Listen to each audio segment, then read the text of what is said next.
Hello, everybody. Welcome to Clash of the Correspondents. My name's James, and today I'm joined by two of our correspondents ahead of a big fixture in game week 5 on Saturday. That's if you want to pay $14.95 for it, of course. We're joined by Ted Maw at Rotation FPO, our Chelsea correspondent. How are you, Ted? Doing very well. Thanks, mate. Good man. And we're joined by Ali Mitchell at FPO_Gaffer, our Southampton correspondent. How are you, Ali? Very well, James. Thank you. Good. Let's get into this then, guys. Ted, transfer window shut. How do you feel? I mean, it'd be rude to complain, wouldn't it?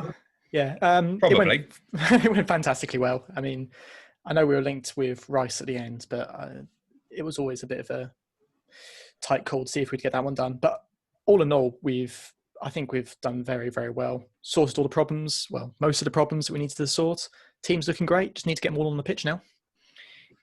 Is it all sourced and sorted defensively? I mean, we've all watched us play, haven't we? Yes. Yeah. So, I mean, it's clear it's not perfect. But I think in terms of like how far we've improved, I think we've gone a long way to fixing it. I think Chilwell's a big improvement. I'm really happy to have just anyone but Kepa in goal, to be honest. And I think Mendy will do well, to be honest. But just anyone but Kepa will keep me happy. Thiago Silva's a great little addition. Got two right backs that are fighting to start. Yeah, can't complain. He had one flap in the cup game against us, Mendy.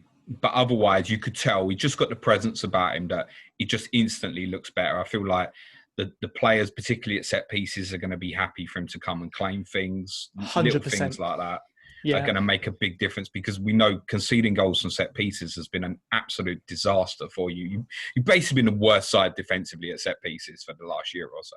And that's saying something because there's some shockers in the league. Yes, there are. Yeah, we still don't set up quite correctly. I hate teams that defend set pieces zonally, and we do keep falling back to that quite a few times. And you'll see we just miss runners, whatever.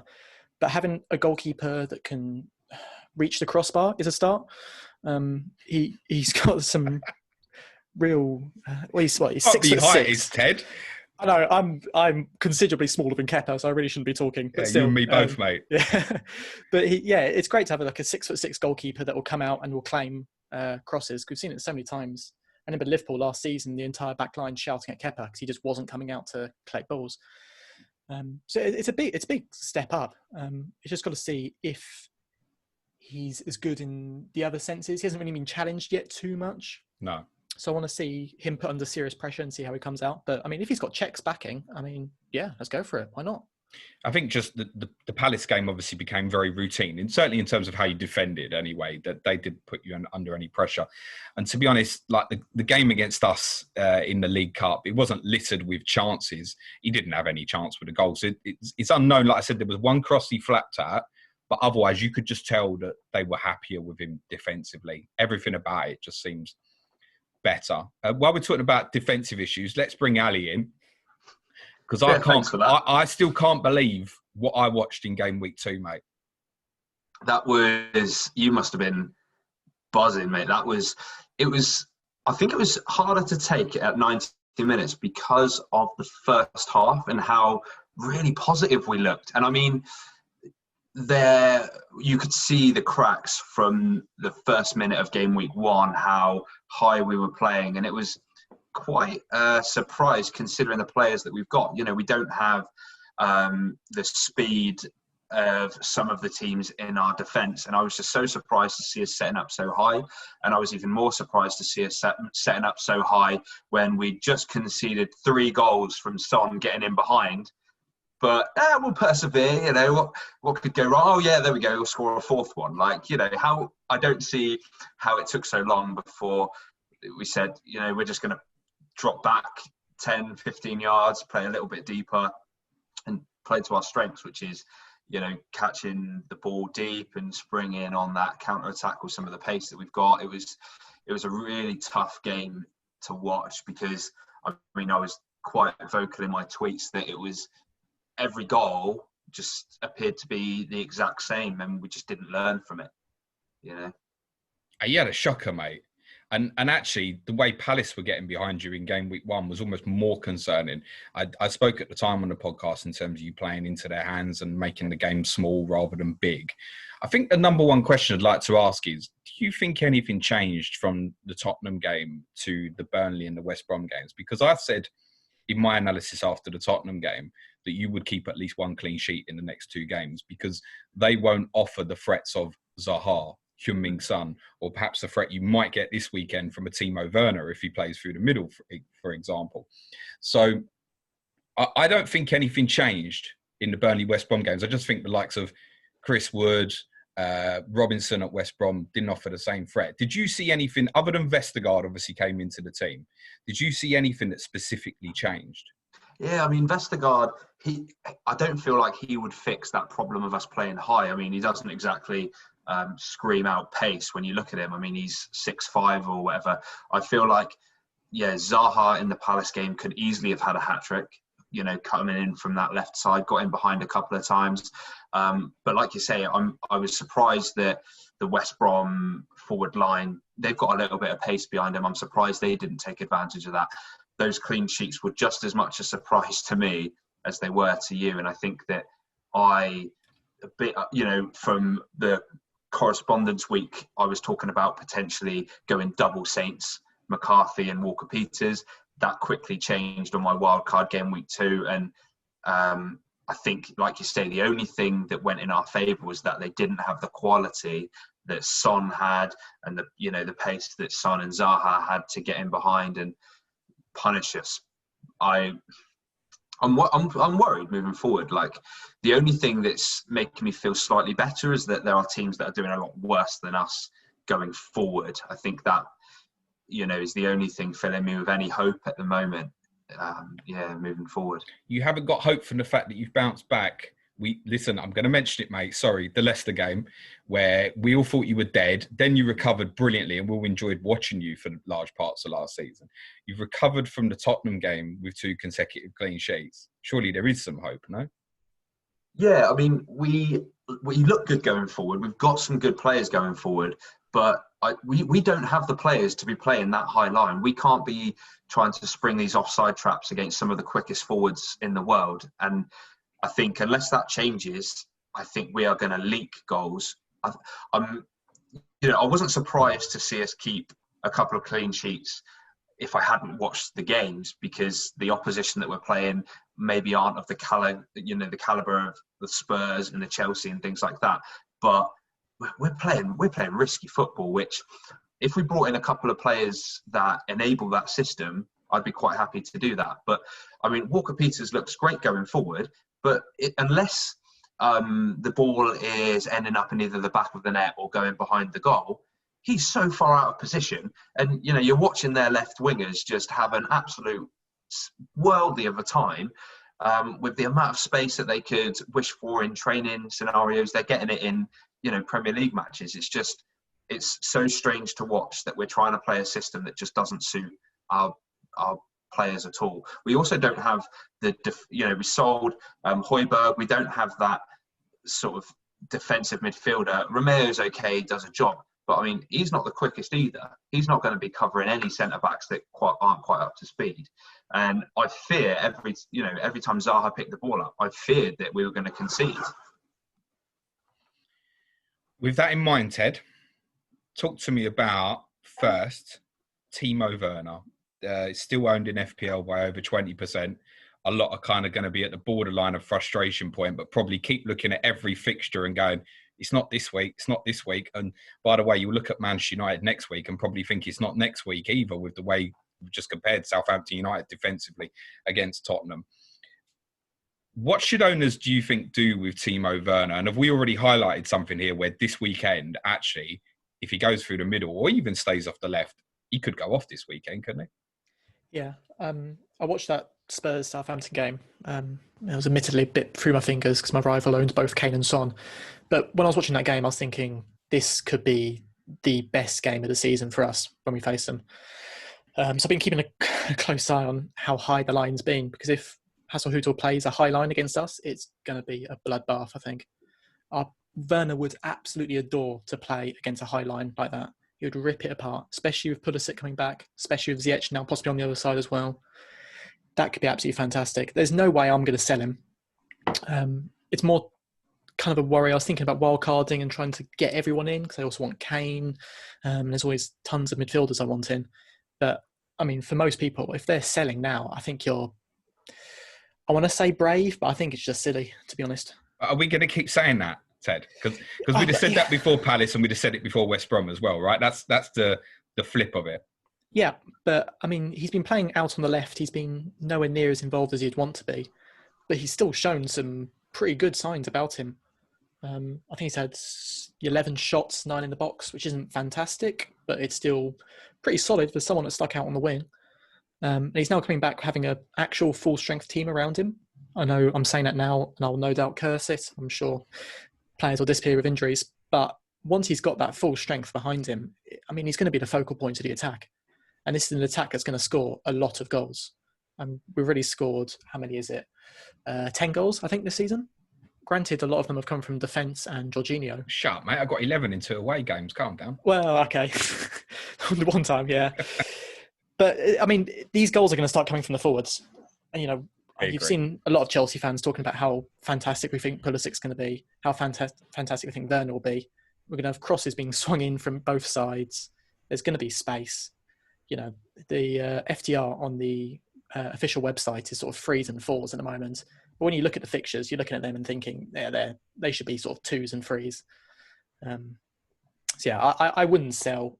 If he does nothing in the next, 3 weeks or something, then yeah, sure, I'll be starting to get a bit cold feet. But right now, it's so true what you say about the fixtures. Obviously, Southampton this week, United away in game week 6, which the bookies at the moment, even though you're the away team, can't split. They've got you level basically. Yep.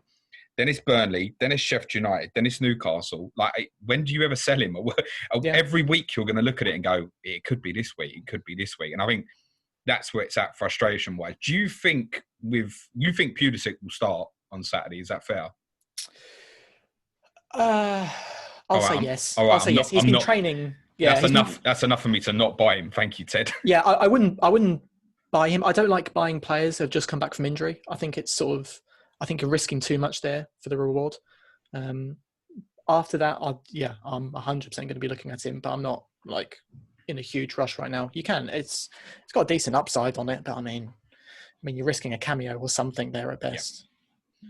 Yeah. But if that happens, you think Werner through the middle? Yeah, Werner through the middle, Pulisic on the left, Ziyech on the right, and Havertz number 10. Is Ziyech available as well? He played a few minutes with Morocco and then has now returned to Cobham for training. So is he ready to start? I don't know, but I would certainly hope so. I'll say that much. That sounded out. That means no place for England hero Mason Mount. Yeah, I don't want to say that he's not going to get minutes because he clearly will. I think it did annoy me actually watching some of the comments he was getting when he was picked over Grealish. Because first of all, that's not his choice. But also the work he does off the ball is so underrated. He's a really fantastic midfielder and he's someone that every single manager that works with him, okay, that's only 2 of them so far, really rate him. And it's for good reason. So I'm sure he's going to still see minutes. It's just where do you fit him in that Chelsea team if you're playing 4-2-3-1? I would really struggle to get him in there. Ali, Ted's mentioned obviously the prospect of these big hitting guys coming back into the team this weekend. Can I ask you what you think about the prospect of Pulisic against Walker-Peters? Yeah, I think there's going to be space in behind Walker-Peters. I don't think we can afford to play him as high, but I think that naturally he's looking to get forward. There was a game that he played for you guys, and I think he got 3 assists in the one match. I can't remember who that was against, but I remember seeing him as sort of a fantasy asset and thinking, could that be? But then it didn't really turn out to be anything. I think he is an attacking-minded player and wants to get forward, which is going to be great against those lesser teams where we've got a lot of the ball. But I feel like on the very odd occasion when he's feeling a bit ambitious and gets forward, he's going to get caught out in behind. You said you wildcarded Ali, is that right? I mean, yes, I wildcarded. It was a disaster, but it was a wildcard. I wasn't going to get into the detail. I hadn't looked, but have you got any Saints defensively now, or was the No, Tottenham not at fixture the moment. So on my wildcards, I mean, it's just the age-old typical. I took them out, and then of course they ran riot for a couple of weeks. Ted, you've got Walker Peters still, is that right? Yeah, I do. It's more because I don't really like any of the 4.5 defenders. I think he's at least got something special that he offers. I know he'll get assists and whatever. Would it be right to say that you won't start him this weekend? It's brave to think I've thought that far ahead, to be honest, mate. I know you know what you're doing, mate. He probably would be on my bench. I think I had 3 defenders I wanted ahead of him. But it sort of depends what I do. I've got 2 free transfers. So I need to think what I'm going to do with that. Oh, I see your problem. You might have to play Eric Dyer. Oh, my goodness. Yeah. I see. Right, just had a look. Have you got Danny Ings, by the way? No. So I've got Timo Werner in my team, and unfortunately I've got bigger fires to put out than him, even though he's not scoring anything. I've got a couple of flags that I will probably need to deal with this week. But Danny Ings is on my hit list for sure. I've got him at the moment, and I'm kind of happy to hold. The problem with him is he's obviously extremely consistent. Him and Jimenez kind of fall into that same bracket, but it feels like you can get better value for cheaper, and neither of them have got the explosiveness potential of Kane over the next 4 game weeks or so. But I think I'll hold. One interesting kind of side aspect to this, and I don't know if we can read anything into it, but obviously Danny Ings didn't play in the same fixture last season, and you went there and won 2-0, Ali, and played quite well by all accounts. Is there anything we can read into that, looking back on it? I think we've actually played quite well against Chelsea over the last few seasons. I think because we've been quite compact at the back, and then when we've allowed some of our more creative players to get on the ball, they've really sort of done all right. I mean, the results haven't always been there, but the performances have. And then, that result last season, it just kind of amplifies that, really. But I do fear that we're trying to be a bit too ambitious with the team that we've got. The transfer window wasn't amazing for us, really. I don't think he'll be rested this weekend. I don't think. There's no chance afford that. So he says he probably got injured for England last night, and we don't know it at the time of releasing this. Yeah, I know, and obviously quite a few injuries over the international break from just looking at my team, sort of the flags that are there. But I think, if you've got him, I would certainly be starting him, because any goals that we do get are probably going to be coming through him. Is he on the pens as well? I know he took one against, obviously, Tottenham and took him at the back of last season. Is there any doubt on that? No, I think he seems to be that man at the moment. And with this season, the way it's going, I think any penalty takers that you can get them in your team, no matter where they play. I think, although they have adapted the handball rule slightly now, haven't they? But I think there are going to still be quite a lot of penalties. I think that having not so much of a crowd there at the moment is, I don't know, it seems to be doing strange things to defenders. Like, they're making a lot more mistakes. I don't know if maybe they're just a bit more lackadaisical. There's not as much pressure on them, so they're not really thinking about what they're doing. But there just seems to be legs flying in all over the place, tripping everyone up. It's like a bloodbath in most penalty boxes at the moment. So I think he's got that role nailed down, which is just a bonus for his price tag. Penalty takers, Ted. Jorginho. Yeah, I think any penalty takers you can get into your team at the moment. I mean, I brought in Klitsch from Leeds. Ali's turned into Ted now. Go on, Ali, keep going. Oh, sorry. I just finish. Ted, you can go in. I brought in Klitsch for game week 2, scored a penalty, worked out great, and I think that's probably going to be my motto. Sorry, Ted, you can now speak. Yeah, so Jorginho has taken our last few. We're clearly going to win a bunch this season. We've got plenty of players that are going to draw fouls, but if you've got Jorginho in your team, don't talk to me, because I don't want to see it. Why? For a start, I don't think he's going to play. But also, I don't like his penalties. His penalties aren't that good. I don't know what it is that throws keepers off, but I feel like they're all very savable, to be honest. Well, people, most keepers can't deal with it. Obviously, we saw Alisson save his penalty in game week 2, where he's waited lastminute.com, and Jorginho's not really going to go right in the corner unless he alters his technique. But most keepers just can't deal with it, Ted. Just wait him out. But most can't. It's just a body weight thing. Even if you think in your mind, I think, oh, okay, I'll stand still, don't move. I think psychologically something's going to go. And he's obviously amazing in terms of the way he reads it. Bruno Fernandes, we've seen use similar techniques on occasion as well. And keepers just generally can't deal with it. But I think more importantly, there's what you're saying is you think he's going to come out the team. Is that fair? Yeah, no, I can't see him being included. I think Kante, Kovacic are both ahead of him. And I think if you're looking for someone that Lampard will want to bring into the team first, it's going to be Mount. So that immediately puts him down the pecking order a fair bit. I don't think Jorginho is particularly good at what he does for the team. He lacks that sort of athletic ability to really make an impact. So most fans don't really want to see him. I don't want to see him. I'm surprised he's played as much as he has so far. Granted, this is going to surprise a lot of people, I think, Ted. Possibly. He does split fans' opinions, like Chelsea fans' opinions, doesn't he? Some people think he's quite graceful in possession, and others, like yourself, think he maybe doesn't do enough. Yeah, that's very true. I think if you go through Chelsea Twitter, I think he'll be very, very hard pressed to find a single sort of ideal lineup that'll have Jorginho in it. He'll be sort of mentioned as one of those rotating against big team player or whatever. I just don't see where he fits into our team, to be honest. There's a lot better players that can do his job and more otherwise. So, yeah, I'd say well clear of him. So the simple question to throw back then is, why has he been playing? That's a good question. I'm not sure. I think he's been helped by a couple injuries going on. I think otherwise he'd be well down the pecking order. There was very strong talk over the summer that he'd be sold. I thought he was going to go, to be honest, because he dropped to, I think, 4th in the pecking order for central midfielders. But it just so happens that some other players that we've had have gone away now. Of course, Barkley's gone, Ruben Loftus-Cheek's gone, Gilmore's out for a while. So he's sort of slotting in at the moment so that some other players can have some more freedom. And I was happy with that, thinking, he wants to move Mount a bit higher or whatever. But then he's also been selected in games where he didn't need to play. And that's what's really thrown me. I'm still convinced he's not in the serious sort of plans from Lampard. But I can't quite give you an answer for why he's played some of the recent games, to be honest. It's notable that he didn't play the West Brom game as well, which was, it was a clusterfuck first half, wasn't it? Yeah.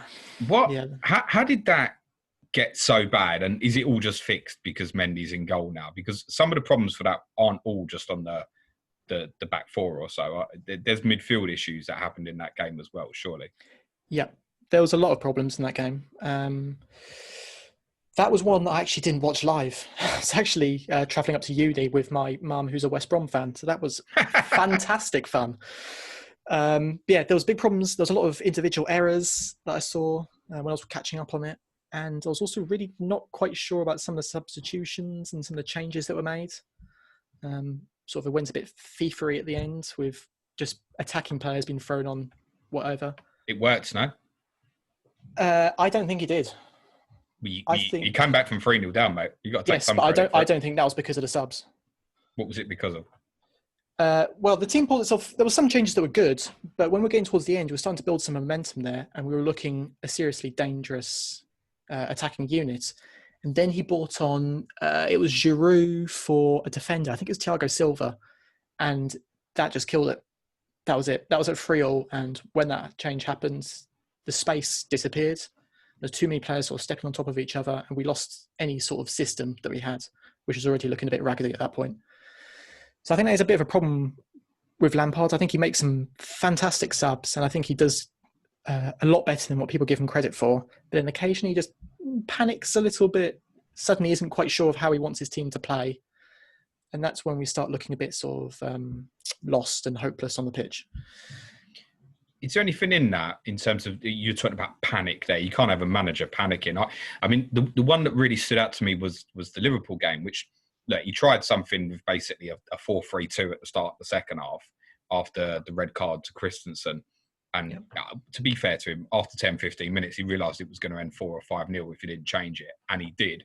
And actually, if Jorginho scores a penalty, it's 2-1 and you might finish the game with half a chance, oddly enough. But that's concerning, isn't it? The fact that you're saying the manager occasionally panics.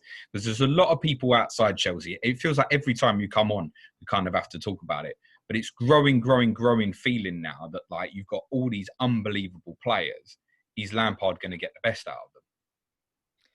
I think that's one of the strengths of Lampard is man management. It's going to be a huge challenge this year to have everyone playing correctly. But yeah, I mean, he's always going to get people trying to attack him. A lot of people want him to fail. And to be honest, I don't care. They're free to say whatever they want on Twitter. It doesn't bother me.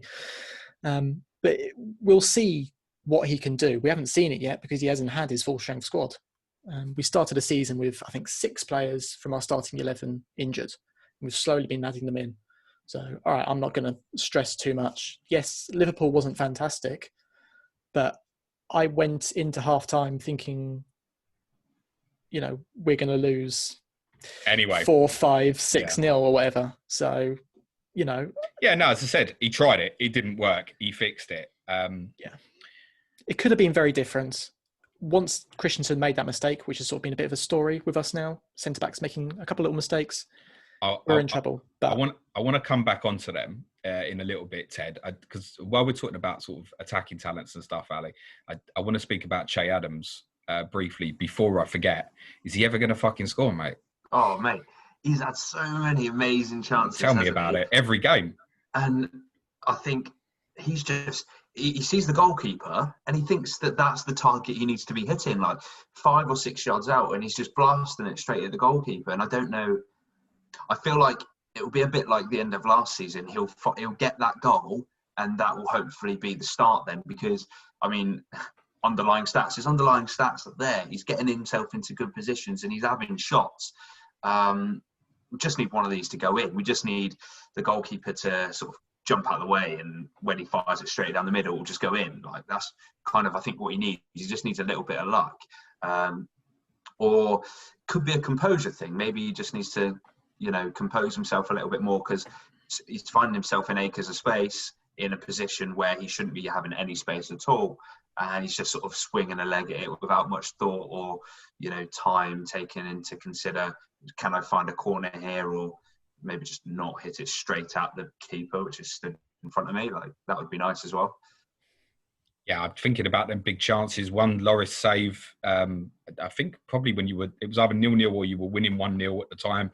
The save that Johnson made at his feet as well. I know what you're talking about in terms of straight at the keeper there. Unlike in the case with what Ted and I have already discussed about Werner, with Adams though, there will be some who still own him. And I guess there's some encouragement to hold on continuously because of them numbers. You think, well, eventually he's going to score, isn't he? But unlike in Werner's case, with Chelsea and Everton next, this feels like an easier sell, doesn't it? Yeah, I mean, it's a price thing there, I think. I think that for Werner, where he absorbs so much of your budget that could quite easily be upgraded to like a Harry Kane, I think that's where the frustration comes from on Twitter, like people talking about holding or selling and is he going to explode anytime soon? Whereas with Adams, because he doesn't consume so much of our budget, it's not so much of an issue. I think we can afford for him to be a bit of a passenger in our team because we know that we've spent the majority, you know, we know that we've got other premium assets in the team that are going to be getting us those points. We're not expecting him to be returning every single week for that budget. Whereas it's slightly different with Werner, where he is maybe falls into that category of premium forward. We're expecting a bit more from him, and I think that's why we get maybe more angry, whereas actually it's not much between them in terms of their performances on the pitch, although maybe you could argue that Werner's not getting into the same positions because he's been dragged a bit wider in the setup that they're currently playing. But I think that if you own him, like you say, he's in the right positions, he's having shots, he looks quite confident, and he's definitely in Ralph's good books in terms of starting. So I think unless you've got literally no other things to fix in your team, just hold on to him and let the money do what it's eventually going to do and get you the odd return every other game week or so. Could your new flying right winger provide some better chances for him as well? I mean, I did say on Twitter there. I just wasn't excited about it. I think the nostalgia is nice. Like, it's nice to see him back, but has he ever been one of the best players in the Premier League for the last 5 or 6 years? Probably not. Like, he'll do a job off the bench, but I don't think he improves our starting 11 at all. Why do you think we've obviously talked about Theo Walcott if anyone hasn't got it, but we've obviously Armstrong, Gineppo's presumably going to come out the team now Redmond's fit again. Was this signing necessary?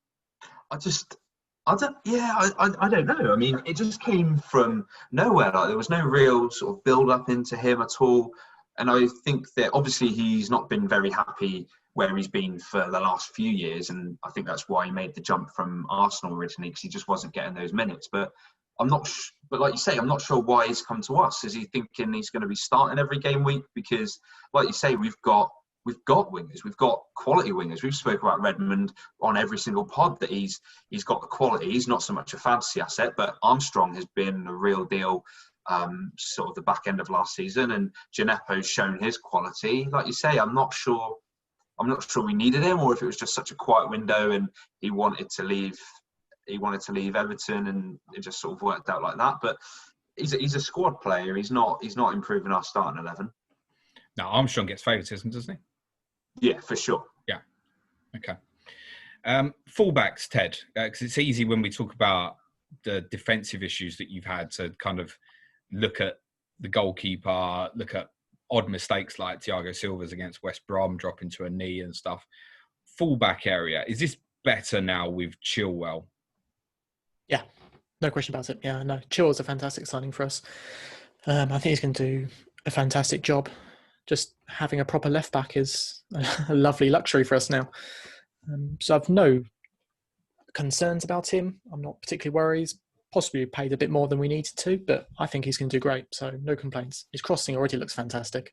I think the concern with the fullbacks, and the two most of us would like to see play there, obviously Chilwell and brilliant Reece James, who every time I watch him, he's better than I think he is, basically. Is the concern on the rotation, right? As Palaqueta obviously can cover on either side, and you've still got Alonso and Emerson on the books. Am I right in saying that? Yeah. So that's going to be the concern, because if we were to get involved in Chelsea defensively, and I think with these guys, we're buying them probably as much for the offensive output as much as anything. But the fear is that the game that you really want them in, like Palace, James doesn't play. Okay, if you've got Chilwell, you've got the return. But at time of recording, we believe Chilwell's pulled out of the England squad, so we don't know if he's available for the game on Saturday. Are they of any interest to you, James and Chilwell, from an FPL aspect, or is it just too much danger there? Right now, I'm not considering either of them, to be honest. I think Chilwell, I'm not stressed that he's going to get rotated at all. Emerson isn't in the picture. I think it was. I'm trying to remember now. I heard some stories going on. I know at least one of them was definitely wanting to be sold, but I think that they wanted to sell ideally both of them. They just knew it wouldn't happen. That's between Alonso and Emerson. So I'm not stressed about those at all coming in for Chilwell. Azpilicueta could possibly play across at the left back, but again, I don't particularly stress about that. I think Chilwell's going to be easy first choice. Sure, he'll have a couple breaks here and there, but I'm not that worried. It's more his price tag and our defence. If we keep clean sheets, which I think is sort of essential for any defender, then sure, yeah, I'll consider Chilwell 100%.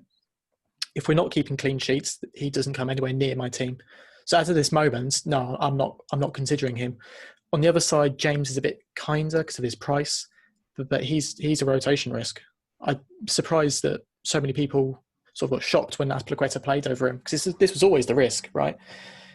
He's a great player, James. I think he's absolutely fantastic. But so is Azpilicueta. Azpilicueta is very good. And he played very well against Palace as well. He played quite well against, was it you, in the Cup? I'm trying to remember now. But yeah, he's a leader, and that's what we need in that team. So yeah, I mean, sure, James is going to miss some games. I think he'll still be first choice. Is that enough to put me off? Yeah, to be honest. Yeah, I don't think I'm going to go near either of them. I mean, the other thing is, if you go with particularly James, as you're saying, you probably need to... It's kind of countered the fact that he's a bit cheaper by the fact that you're going to need probably a couple of extra bench options to cover you for it as well. And that frustration, like you said, the fact that he actually misses the Palace game, a game where you really think, oh yeah, there's the potential haul, as exactly what fell for Chilwell. On defensively, are we saying Thiago Silva and Zuma? Is that first choice now, do you think? Yeah, that should be first choice, but it's never going to be set in stone, I don't think. I think Thiago Silva is going to be near permanent starter. Bit of a concern about his ability to speak English. I know he's still improving, but our backline was speaking French against Palace, which isn't ideal. But we'll get there slowly. But yeah, I think. I wonder how Ben Chilwell was getting on with French. It's not a concern for him. He's charging off the other side of the pitch anyway. It doesn't matter, he's too far away. Yeah, it's not a problem. But yeah, because we've got Mendy who speaks French, obviously. Zuma who speaks French. Thiago Silva speaks French. I think Azpilicueta speaks French as well. So, I can see why they did it. It's got to be a short-term thing. That I don't want that being a long-term solution because it shouldn't be. Well, a lot of that will filter from the goalkeeper to the leader of the back four. And Thiago, because of his experience, he is going to be, isn't he? He's going to naturally fall into kind of leadership responsibility. If he's not speaking English and a couple of the other guys are speaking French, that'll happen naturally, I'm afraid, mate. Yeah, well, there's been sort of videos going around on Instagram or whatever of him trying to learn English as quickly as possible. And all right, if speaking French is not ideal, but frankly, I'll take it if it means we have a leader in the back line because we desperately need that at the moment. Azpilicueta is a really good captain, but he isn't a big vocal presence like John Terry or whatever. And that's what we really need right now. We need someone that's going to command. If Thiago Silva does that, he can do that in whatever language he wants. I don't care. Just be there for us. What have you made of him so far from an ability perspective? I think we all know how good he has been. How good is he now? Yeah, I want to see him have a bit more of a stress test, to be honest. I don't want to judge him because he made one mistake against West Brom or whatever. For the most part, I've been quite happy, but I'm not going to make any judgments yet because I think it's too soon. I think we need to see him put under serious pressure, see how he steps up in those games where we need him to. I mean, this weekend, you're going to get a test. The two of them, assuming it is still Ings and Adams, they'll keep working you. They keep you honest, even if they're not in the game, and never stop running. Ings drops into holes now, which causes problems. He's also happy to run in. We've seen that ball from Walker Peters into both of them. We've seen it a number of times this season. Thiago play left centre-back or right? Yes, left, I think. Yeah. So it's that channel that Southampton work quite a lot, actually, in between left-back and left-sided centre-half. So it's something to be very cautious of at the weekend. One thing I wanted to bring up with you, Ali, before we come round to concluding, is new midfielder that you got in, Ibrahima Diallo. What do we know about him? Because I think a lot of us have felt that you were quite light in that area. Obviously, you let Reed and Lamina go to Fulham. You spoke about issues with Romeo. Does this guy bring something else in, and is there high hopes of him to get into the Saints team? Yeah, so I mean, obviously, selling Højbjerg was quite a big loss to us, to be fair. But I mean, Lamina never really fit into the team, which was slightly annoying because he came with a bit of a reputation from Juventus when he came over to us. So it was a bit of a shame that, to be fair. But I mean, yeah, like you say, we've signed Ibrahima Diallo now, so he's come over from the French division, and we know that, like with Thiago Silva, it takes sometimes just a little bit for them to settle in. I don't think he'll go straight into the starting 11, but I think that it's in that hole there where we do need to have a bit more depth and just a couple more options, because although Romeo has been an amazing servant for us, we need a player that just is a bit more of a better footballer, whereas I think Romeo is maybe a bit more,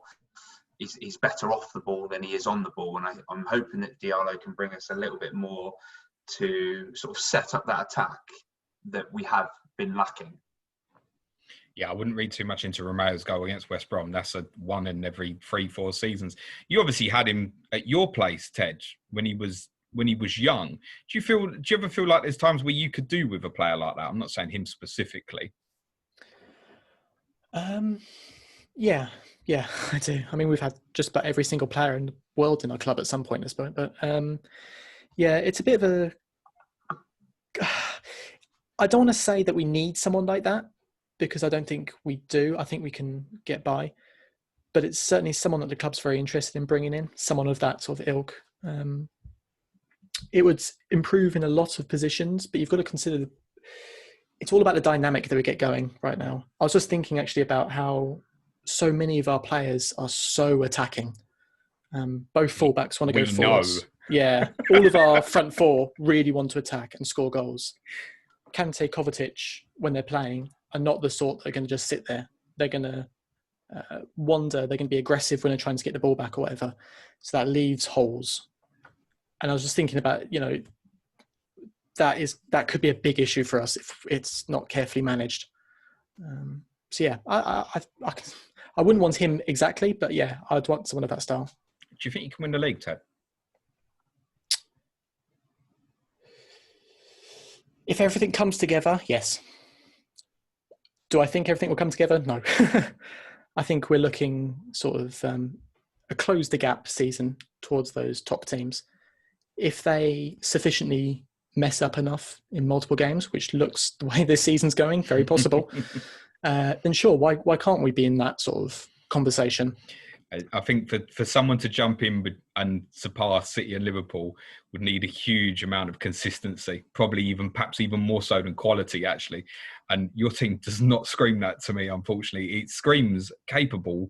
We kind of said right at the start, you said, could go mental this weekend, actually. With that in mind, would you consider captaining Timo Werner this weekend? I'd consider it, yeah. Will you do it? Very possibly. There's a couple of names I'm looking at. I think if I get good news that it's going to be a full strength Chelsea team, Pulisic's ready to go, Ziyech is ready to go, everyone's come back fit or whatever, like Chilwell's ready to go, then yes, I think he's going to be one of those two sort of players I'm thinking about. Because I know Liverpool have got they've got Everton, haven't they? City have got Arsenal. So it's as weeks go, it's all right. I think Son will be in quite a few people's minds. But other than that, yeah, why not? I'm not scared that he hasn't scored yet. I think he's been unlucky not to score. I think he could have scored against Palace for the first goal that eventually fell to Chilwell. So yeah, I'm not scared of giving him the armband. Why not? Would you consider doing it, Ali? No, I'm not as optimistic as that. Unfortunately, I think I'm just not seeing enough from him. I agree with what you're saying, and I tweeted about, did anyone else think that Werner was about to swing on that with his left foot? And he didn't in the end. But apart from that opportunity, I don't think I've seen enough from him to captain him when you've got players like Son who are just going absolutely nuts at the moment. And out of fairness, Ali, do you think you can win the league? I thought you were going to ask me that. I was waiting for that to come around my way. I realised it was very rude of me not to ask.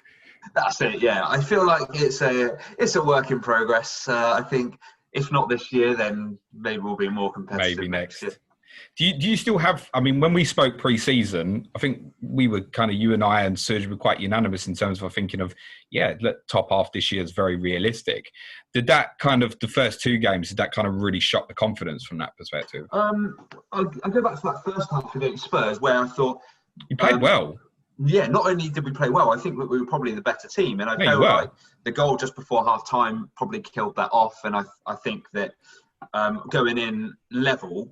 It's a difficult team talk to have. It's kind of like, we could be losing, but also we conceded that goal for a reason, and they just didn't address that, unfortunately. But I feel like, obviously, Ralph saw exactly the same things we saw. That we're a team that can be sort of springing on teams, catching them high up the pitch, and he's trying to play a style of football that Liverpool, Man City have been playing for years, taking the ball up high, dominating the sort of opponents half of the field, and it just got undone a little bit. I'm glad to see that we're not just sitting back and we're not a team that are just trying to stay in the league anymore, and he's trying to play some advanced football. Unfortunately, we didn't make the signings to allow that to happen as freely as I think he would have wanted, and I'm hoping he adapts quite quickly and just plays to our strengths. And I think that how we played towards the end of last season could definitely be a top half team. Oh yeah, it's still there for you on the cards. There's enough good attacking talent, certainly. I think what we've probably learnt from your start of the season is that there's a couple of games where it could go very, very badly if you get the setup wrong. This weekend might be one of them. Ted, to close, prediction for the game on Saturday. I'll go something like a 3-1 Chelsea win.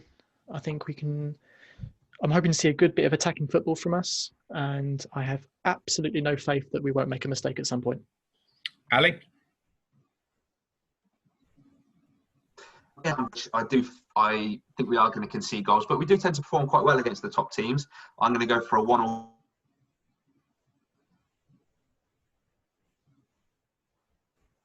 Looks like we might have lost our friend Ali there. It's interesting he doesn't think Tottenham are a top team. I took that very much on board there. Take your 5 goal slapping. Yeah, I think we've lost Ali there, but I think he was going to say 1-1, wasn't he, Ted? I think it sounded like that. Yeah. I'm going to go for about 6-all, the way the season's going. No, I think 3-2 Chelsea.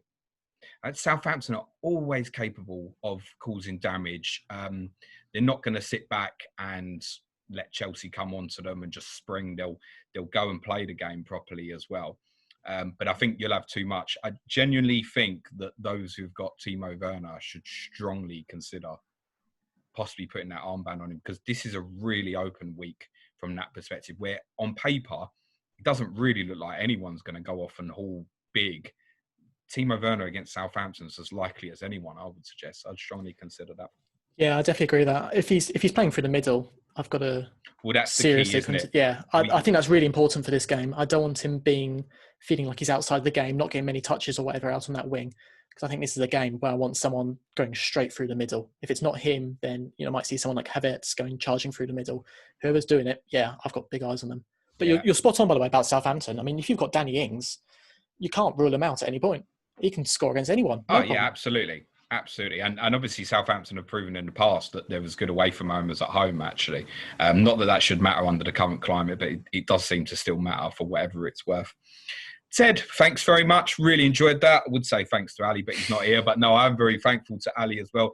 I mean, give the guys a follow at Rotation FPL and FPL_Gaffer. Next week's Clash of the Correspondents will be at Turfy Topper, Ricky Saunders 77. Previewing Burnley and Tottenham in game week 6. In terms of content, I'll be back live streaming tomorrow afternoon with Ask James, and I'll have my Deadline stream on YouTube at 10 a.m. on Saturday as well. Other than that, thanks very much, everyone. Cue music, please, man child.